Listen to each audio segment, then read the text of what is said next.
자, 민수기를 보겠습니다. 쉽고 짧고 재미있게. 이 재미라는 말은 웃고 즐기는 것이 아니라 우리가 원하는 것을 얻었을 때 느끼는 그런 재미를 말하는 것입니다. 자, 민수기. 이 주제가 중요해요. 광야 훈련, 해바라기. 이것은 성화 훈련이에요, 성화. 내용적으로 보면 세 가지 훈련을 하는데, 첫째, 예배. 두 번째는 순종. 온전한 순종이 승리의 비밀입니다. 세 번째는 성결. 우리가 성결하지 못하면 하나님 앞에 나갈 수가 없어요. 구조는 세 구조로 되어 있는데, 첫 번째는 시내산에서 광야 여정을 준비하는 1장에서 10장 20일간의 일이고요. 시내산을 출발해서 모압 평지까지 도달하는 38년 6개월간의 기록이고, 세 번째는 모압 평지에서 가나안 입성을 준비하는 약 3, 4개월간의 이야기입니다. 이 민수기는 출애굽해서 시내산에 왔고, 여기서 성막을 짓고 레위기를 받고 시내산을 출발해서 데스 바냐에서 들어가서 차지하라고 했는데, 반역함으로 인해 가지고 결국은 1세대는 광야에 매장되게 되고, 새로운 2세대를 통해서 모압 평지까지 가서 가나안 입성을 준비하는 내용이 되겠습니다. 이 39년의 광야 생활, 이 광야는 다바르라고 하는 말씀이라는 뜻이 있고요. 그래서 민수기의 시작부터 끝까지 하나님은 말씀하시고 이것이 복음입니다. 그리고 백성은 듣고 순종하는, 우리가 해야 될 것은 하나님의 말씀을, 복음을 듣고 순종하는 것이 우리의 몫입니다. 그래서 하나님은 말씀하시고 듣고 순종하는 반복. 이 반복이 뭐냐면 신앙 고백이에요. 이 신앙 고백으로 우리가 하나님의 자녀가 되었고, 계속적인 신앙 고백으로 우리가 성화에 도달합니다. 이 성화는 계속적인 신앙 고백을 통해서 이루어지는데, 이 성화는 결국 뭐냐? 우리가 도덕적, 윤리적으로 변화되어 가는 것이 아니라 하나님과의 관계가 성숙되는 거예요. 하나님과의 관계 성숙이 바로 성화입니다. 첫 번째 코스인 광야 여정 준비 20일간의 일이죠. 이것을 함께 보도록 하겠습니다. 1, 2, 3, 4장은 가나안에 가서 뭐 해야 되냐면 전쟁해야 돼요. 가나안 정복 전쟁을 해야 되기 때문에 첫 번째 1장에서는 군대 조직을 합니다. 그래서 여호와의 군대로 조직을 하게 되죠. 그리고 2장에서는 이제 행진할 때는 어떻게 행진할 것인가, 행진 순서, 그리고 머물 때는 어떻게 배치할 것인가, 진 배치에 대해서 말씀하시고요. 3장은 레위인을 계수를 하는데 1개월 이상 된 자들을 계수합니다. 이것은 하나님께 속한 자유죠. 장자를 대신해서 레위인을 하나님께서 성막을 섬기도록 그렇게 하셨기 때문에 레위는 22,000명, 그리고 장자의 수는 22,273명. 273명에 대한 속전을 내라는 속전. 이 속전이 굉장히 중요한 구속사적 의미를 가지고 있습니다. 속전이라는 말은 값을 지불하라는 것이에요. 이 값을 지불한 것이 바로 예수 그리스도께서 우리를 대신해서 우리의 속전이 되어 주신 것이죠. 4장에서는 레위인의 직무를 말씀해 주는데요. 레위인 직무, 이렇게 계속해서 이동하기 때문에 그 이삿짐을 싸고 푸는, 한마디로 말하면 이삿짐 센터와 같은 것이죠. 성막을 옮기고 또 세우는 그런 일을 맡았습니다. 5장에서는 그래서 3대 정결이 있는데, 하나님께서 함께 하시는 진 정결을 하게 하시고, 그리고 공동체, 그 다음에 부부 정결. 부부 안에 의심이 있으면 안 되죠. 그래서 의심의 소재를 드리게 하고 부부 정결을 말씀해 주고 있습니다. 6장에서는 나시린법이 있는데, 나시린은 철저한 구별, 하나님께 완전히 바쳐드린 자들이죠. 그래서 나시린에 지켜야 될 구별법의 첫 번째는, 포도에서 나온 것은 일체 먹을 수가 없고, 두 번째 삭도를 머리에 댈 수 없고 머리를 자를 수 없고, 세 번째는 사체를 만질 수가 없습니다. 부모가 죽었더라도 사체를 만질 수 없는 그런 철저한 법이 있습니다. 철저한 성별이죠. 7번째는 12 지도자 예물을 드리면 똑같은 예물을 드리면서 예배하는 내용이 10일간 대부분의 시간이 이 지도자 예물 드리는 예배로 드려지게 되죠. 8장에서는 레위인 봉헌식, 레위인은 하나님께 바쳐진 자들이기 때문에 하나님께 바쳐지는 요제로 레위인들을 봉헌합니다. 9장에서는 두 번째 유월절, 유월절은 특별히 예수의 피로 구원하신 것을 대표하기 때문에 유월절은 신약에서는 성찬 예식이 되죠. 이것이 구원의 아주 중요한 내용이기 때문에 이것을 잊지 말고 기념하고, 이 성찬 예식은 또한 예수의 재림으로 이르실 어린 양의 혼인잔치의 축제를 대망하도록 하는 것입니다. 10장에서는 구름 기둥으로 인도하시는 성령 인도죠. 그리고 음나팔을 신호로 하나님께서 통치하시는 하나님의 백성들이 이제 하나님의 인도하심을 따라서 움직이게 되는 그런 준비를 마치게 됩니다. 번째는 시내산을 출발해서 가데스 바네까지 가는 일이 9세대. 9세대는 11에서 14장까지 나오는데 이 9세대가 큰 문제입니다. 이 문제들을 통해서 우리가 절대로 이런 실수에 빠지면 안 될 것을 우리에게 경고해주고 있는 말씀이라고 할 수 있겠습니다. 11장에서는 두 사건이 있는데 디베라 사건과 기브론 핫다와 사건이 있는데, 디베라에서는 원망함으로 불이 내서 천막을 태우는 사건이 있고요. 기브론 핫다와에서는 탐욕, 고기가 먹고 싶다고 징징대서 한 달간 주겠다고 했더니 얼마나 탐욕을 부렸는지 밤낮으로 쉬지 않고 잠도 자지 않고 고기를 끌어 모아가지고 적게 거둔 자가 2.5톤, 뜨거운 날씨에 하루만 지나면 쉬어서 못 먹을 텐데, 이것이 우리 인생들이 벌이는 그런 탐욕입니다. 우리가 정말 먹고 이 세상에 살기 위해서 필요한 것은 우리가 준비를 해야 되겠지만 그 이상은 탐욕입니다. 12장에서는 형제들 아론과 미리암이 모세를 비방합니다. 비방, 비난, 비판, 이것은 신약 성경에서도 계속적으로 경고해 주신 말씀인데 이것은 믿음 생활의 독입니다. 이 독을 제거해야 되겠습니다. 대비극 사건이 13장과 14장에서 일어납니다. 13장에서는 하나님께서는 그냥 올라가서 차지하라고 그랬는데 백성들이 머리를 씁니다. 이 믿음이 떠나면 잔머리가 득세하게 되어 있습니다. 이 잔머리 처리를 해야 됩니다. 이 잔머리의 결과는 현실은 정확하게 보고 상황 파악을 내리는데 현실을 보니까 절대로 할 수 없다, 못해, 신앙에 빠집니다. 그래서 뭘 할 때마다 안 된다고 부정적인 말을 하는 것은 이 잔머리에서 나온 것이에요. 믿음에서 나온 소리는 할 수 있다, 할 수 있다. 이 할 수 있다는 말은 왜 나오느냐? 하나님이 하신다. 이것이 복음이에요. 복음은 우리가 할 수 없는 것을 하나님이 하신다는 것이 복음이거든요. 계속적인 신앙 고백이 하나님이 하신다. 이 신앙 고백이 계속적으로는, 이 성화는 아주 중요한 것이 계속적인 믿음 고백입니다.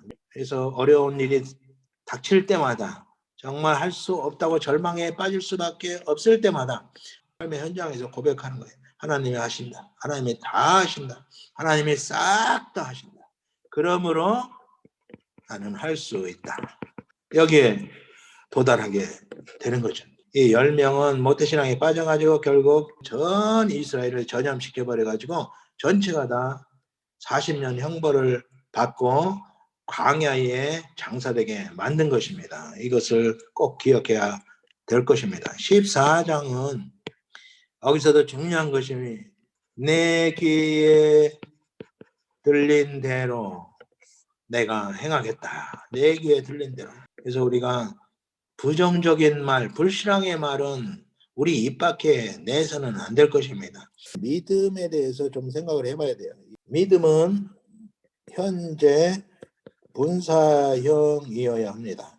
이 현재 분사형은 뭐냐면 과거에 믿음 고백을 했어요. 과거의 믿음 고백으로 끝나는 것이 아니라 그 믿음 고백이 현재로 이어지고 그리고 미래까지 이어지면서 계속적으로 믿음이 더욱 성숙해가는 거예요. 성숙되어 가서 더 큰 믿음으로 발전해 감으로써 과거의 믿음이 요만했다면 지금 현재의 믿음이 이만해지고 미래로 갈수록 점점 태산처럼 커져가지고 이 땅에서 이미 하나님 나라를 보고 우리가 갈 본향을 바라보고 기뻐할 수 있는 그런 믿음을 가져야 되는데 그 믿음이 현재 분사형 믿음입니다. 과거의 믿음으로는 이미 죽은 믿음으로는 이 믿음의 성숙을 기대할 수가 없어요. 그래서 계속적으로 믿음이 성숙되도록 하기 위해서 우리가 성화되는 거룩은 말씀과 기도로 되어진다고 성경은 말씀해 주고 있습니다. 그리고 14장에서 15장은 한 장 사이지만 여기에는 세대교체가 있고 40년 형벌을 받았는데 40년이 다 안 돼서 끝났기 때문에 38년의 세월이 숨어 있고 그렇기 때문에 이제 대상이 달라졌기 때문에 하나님께서 떠나심이 심판이죠. 하나님께서 심판을 선포하시고 하나님께서 떠나셨고 이제는 새로운 세대, 광야 세대에게 하나님께서 하나님의 찾아오심이 구원입니다. 하나님께서는 그의 백성을 약속의 땅으로 이끌어가기 위해서 광야 세대에게 찾아오셔서 첫 번째가 15장에 제사법, 하나님을 섬기는 법을 말씀해 주시고 그런데 16장에는 오랫동안 고삐 풀린 망아지처럼 살아온 이들이 영적 질서를 알지 못하고 결국은 고라, 다단, 아비람이 당을 지어서 당 짓는 것이 아주 위험해요. 당을 지어서 모세 아론에게 도전하고 그리고 250명의 지도자들이 또한 여기에 동조하고 그러므로 인해서 하나님께서 심판을 하십니다. 고라단, 아비람 이 무리들은 땅이 삼킴 땅이 그들을 입을 벌려서 삼켜버리고 250명의 지휘관들은 불로 태워서 심판하시고 이 사건 속에서 불평하는 백성들은 14,700명이 연병으로 죽습니다. 이렇게 죽어갈 때에 아론이 향로를 가지고 이들 앞에 섬으로 인해서 이 연병이 그쳤는데 이 향로는 뭐냐? 향로 이것은 아주 급박한 상황에서 속죄제 역할을 한 것입니다. 그래서 속죄제로 제물이 드려져야 되고 여러 가지 행해야 되는 그런 형식이 다 따라줘야 되는데 이것은 뭐를 보여주냐 하면 속죄제의 형식이 중요한 것이 아니라 믿음, 고백. 이 속죄제를 통해서 죄를 사하시는 하나님을 향한 믿음 고백이 속죄의 효력을 발생하는 것이지 그 뭐 재물을 잡아서 각을 떠서 죽이고 하는 것이 아니라는 사실을 우리가 알 수가 있습니다. 그래서 하나님이 보시는 것은 우리의 믿음 고백이다 하는 것을 우리에게 간접적으로 보여주고 있습니다.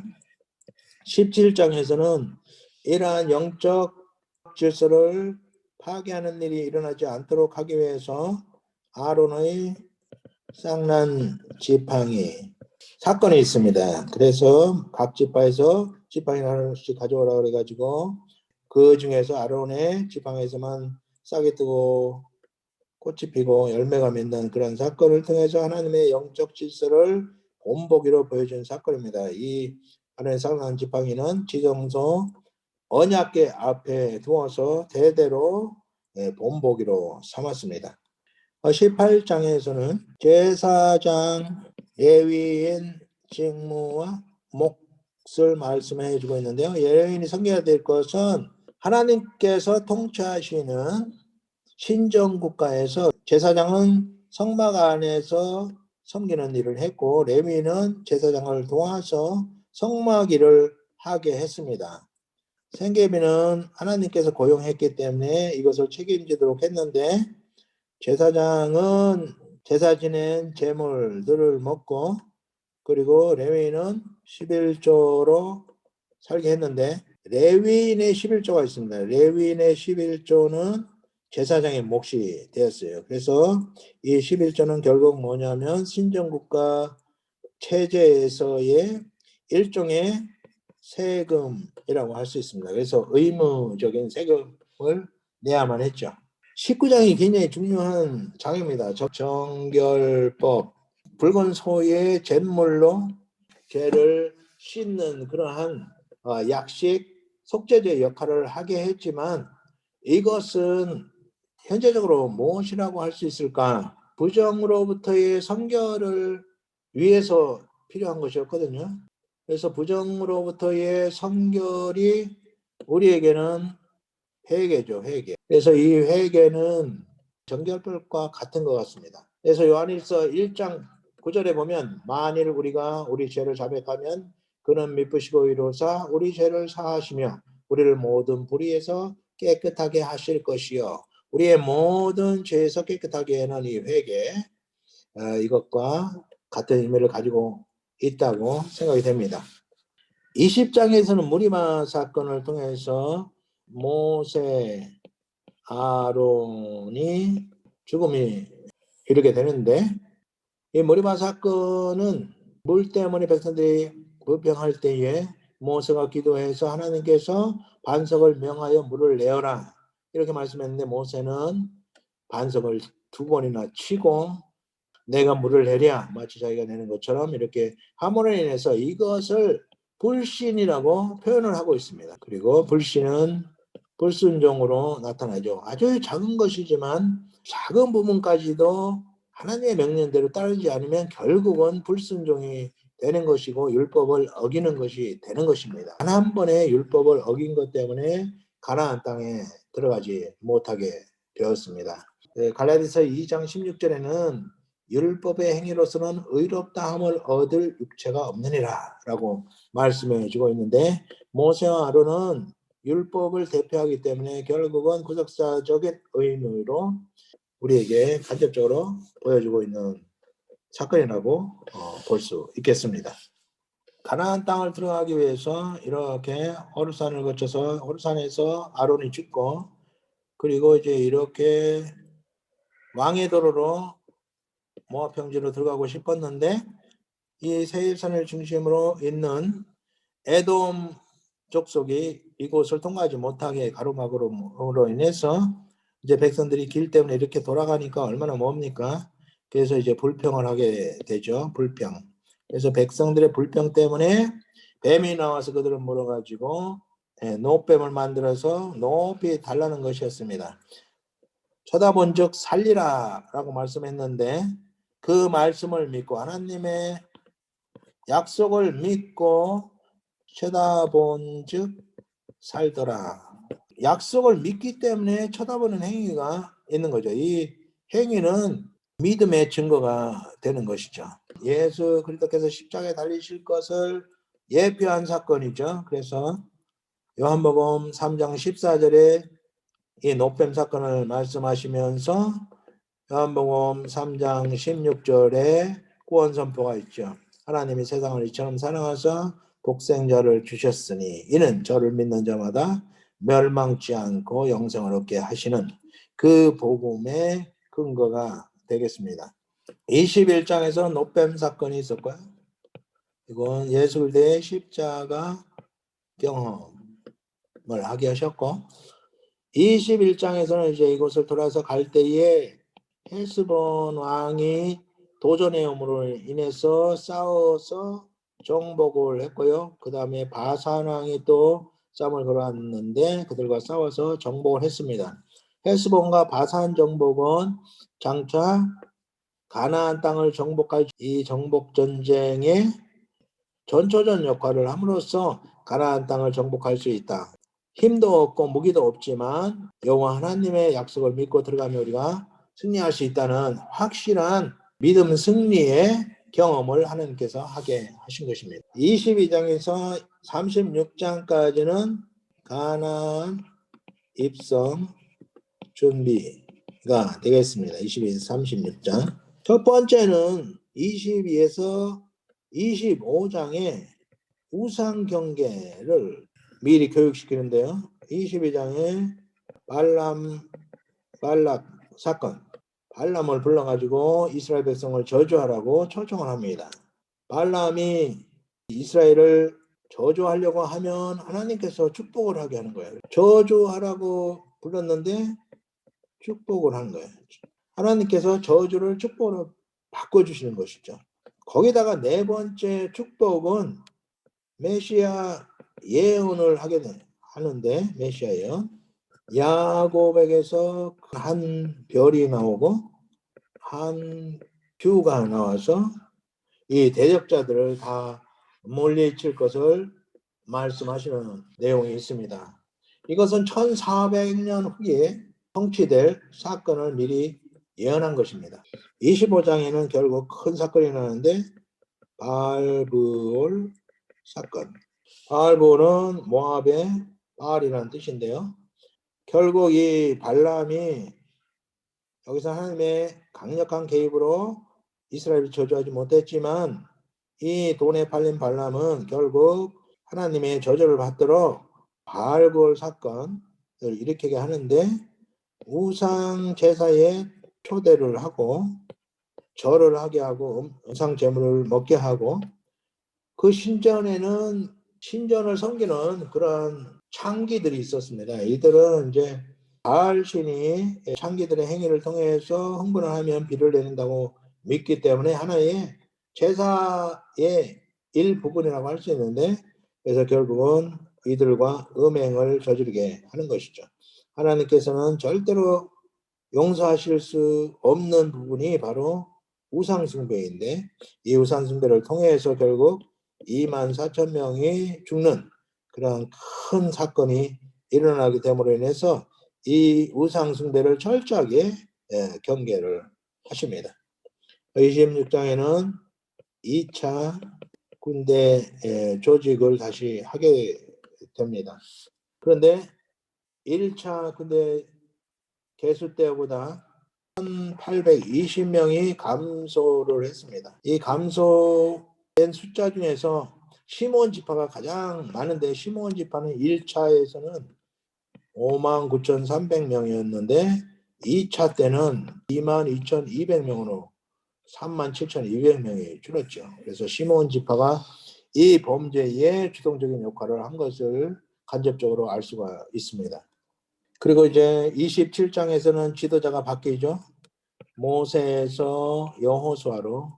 모세는 율법의 상징이라면 여호수아는 복음의 상징이죠. 28, 29장은 다시 제사법과 절기법, 제사법과 절기법을 다시 재교육하게 되고요. 그 30장에서 서원규례를 말씀하고 있는데 어린아이 때에 서원을 했으면 그 아버지가 결정을 가지게 되고 결혼 전에 서원을 했으면 남편에게 결정권을 주는 내용을 가지고 있습니다. 그리고 31장에서는 이스라엘을 바알볼 사건에 빠뜨렸던 미디안 보복을 하게 됩니다. 그래서 미디안 보복을 통해서 또한 하나님께서는 보복의 하나님이심을 계시해 주고 있습니다. 여기에서도 이제 속전이 나오는데요. 미디안 보복 전쟁에서 각 지파에서 12,000명이 착출돼 가지고 전쟁을 했는데 한 명도 죽지 않고 다치지 않고 전사자가 없었기 때문에 지휘관들이 전리품 중에서 금을 성전에 드립니다. 그래서 이 속전으로 드렸는데 속전은 노예의 목숨값입니다. 예수님께서 우리의 목숨값으로 속전을 지불하신 거지요. 그래서 속전, 고엘, 구속, 속량은 다 같은 의미를 가지고 있습니다. 32장에서는 이제 동편 땅을 분배를 하는데 르벤, 갓, 므낫세 반지파가 동편 땅을 차지하게 됩니다. 그 33장에서는 하나님의 명령으로 광야, 여정, 요약을 하고 있고요. 34장에서는 요단 보편당 경계를 말씀하고 있고 35장에서는 레위인 성읍 그리고 48 성읍인데 그 중에 6개 도피성으로 사용하게 하셨는데 이 도피성은 부지 중에 실수로 살인을 저질렀을 때 그들이 정당한 재판을 받을 때까지 도피하는 그런 성으로서 재빨리 도피할 수 있도록 하기 위해서 모든 도피성은 48km 내에 위치하도록 했습니다. 그리고 여기에서 중요한 것은 도피성에 도피하고 있는 죄수가 대제사장의 죽음으로 해방이 됩니다. 이것은 대제사장이신 예수께서 죽으심으로 우리를 죄에서 해방시킨 것의 예표로 볼 수 있겠습니다. 마지막 36장에서는 딸 상속법에 대한 구체적인 내용이 있는데 딸 결혼법을 말합니다. 딸이 만약에 다른 집하고 결혼하면 상속받은 기업이 다른 집하로 넘어갈 수 있기 때문에 자기 집화 안에서만 결혼해야 된다는 그러한 조건을 말씀해 주고 있습니다. 이제 결론적으로 본다면 민수기는 가나안을 입성하기 위해서 시작부터 끝까지 하나님 말씀하시고 백성은 듣고 순종하는 39년간의 성화 훈련장입니다. 그리고 민수기에서 가장 큰 사건은 가데스 바네의 반역입니다. 두 번째는 모세와 아론이 단 한 번의 실수로 결국 가나안에 들어가지 못하는 율법의 한계성을 우리에게 보여주신 것이고 세 번째 큰 사건은 바알볼 사건으로서 우상 숭배에 대한 철저한 하나님의 심판을 보여주심으로써 가나안 땅에 들어갔을 때 우상을 경계하도록 했습니다. 우리의 광야 인생의 목표는 율법 준수가 아니라 복음이신 예수 그리스도를 온전히 소유하는 것입니다. 그래서 성화는 윤리 도덕의 변화가 아니라 주님이 내 안에 내가 주님 안에 거하는 상호 소유의 관계에 도달하는 것입니다. 광야 인생의 유일한 해답은 예수 그리스도를 온전히 소유하는 것입니다. 이것이 우리가 성화 훈련을 하는 목표요 목적이 되겠습니다.